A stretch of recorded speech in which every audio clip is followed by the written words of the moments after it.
शहर सो रहा था, लेकिन फ्रैंक जाग रहा था।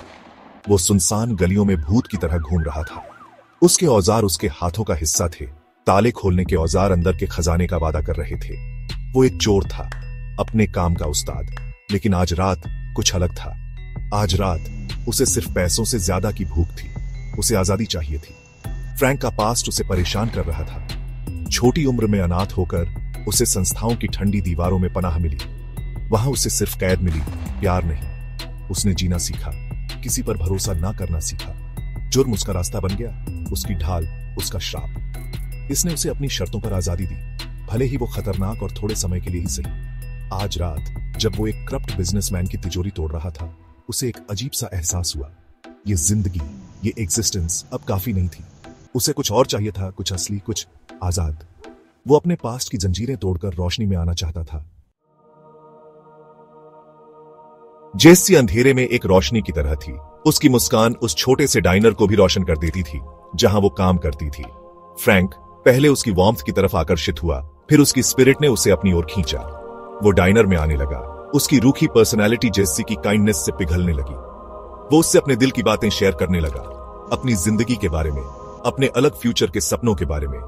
एक बरसाती शाम उसने सब कुछ बता दिया। उसकी आवाज धीमी थी, पास्ट के बोझ से भारी। उसने उसे ऑर्फेनेजेस, जेलों और अपनी उस जिंदगी के बारे में बताया जो वो अंधेरे में जीता था। उसने उसे एक नई शुरुआत की अपनी ख्वाहिश के बारे में बताया, एक ऐसी जिंदगी जो उसके पास्ट के बंधनों से मुक्त हो। हैरानी की बात यह थी कि जेस्सी डरी नहीं। उसने बड़े ध्यान से सुना और अपना हाथ उसके हाथ पर रख दिया। उसने उस रूखे आदमी के पीछे छुपे हुए इंसान को देखा। उसकी आंखों में रिडेम्पशन की चाहत देखी। उसने उम्मीद की एक किरण देखी, एक अलग जिंदगी की संभावना। दोनों ने मिलकर एक बच्चा गोद लेने का फैसला किया जो उनके ब्राइटर फ्यूचर के सपने का प्रतीक था। लियो खतरे से भरा हुआ आदमी था। उसकी आंखें ठंडी और कैलकुलेटिंग, शिकारी जैसी चमकती थीं। वो एक किंगपिन था जो शहर के अंडरवर्ल्ड पर राज करता था। फ्रैंक उसे जानता था, लेकिन उनके रास्ते कभी नहीं मिले थे अब तक। लियो के पास फ्रैंक के लिए एक ऑफर था, एक ऐसा मौका जो उसे सारे स्कोर्स से आजाद कर सकता था। एक लेजेंडरी डायमंड नेकलेस जो एक इम्पेनेट्रेबल वॉल्ट में बंद था। यह एक सुइसाइड मिशन था, एक बेवकूफी भरा काम, लेकिन इसका इनाम सिर्फ पैसों से ज्यादा था। यह आजादी का वादा करता था, गायब हो जाने का मौका, जेस्सी और उनके होने वाले बच्चे के साथ नई शुरुआत करने का मौका। प्लान बहुत ही कॉम्प्लिकेटेड, डेयरिंग और बिल्कुल पागलपन भरा था। इसके लिए प्रिसिजन, टाइमिंग और अच्छी किस्मत की जरूरत थी। लेकिन फ्रैंक ने इसे अपना एकमात्र रास्ता देखा, रिडेम्पशन का एक मौका। वो लियो की शर्तों पर मान गया, बिना ये जाने कि वो एक जाल में फंस रहा है।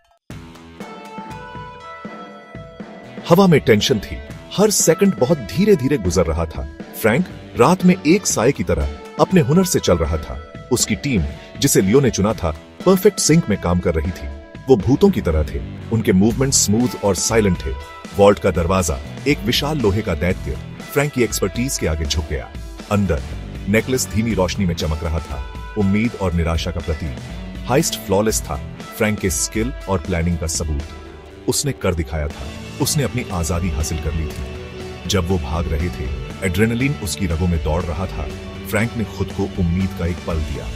वो लगभग आजादी का स्वाद ले सकता था, जेस्सी के आलिंगन की वार्मथ महसूस कर सकता था।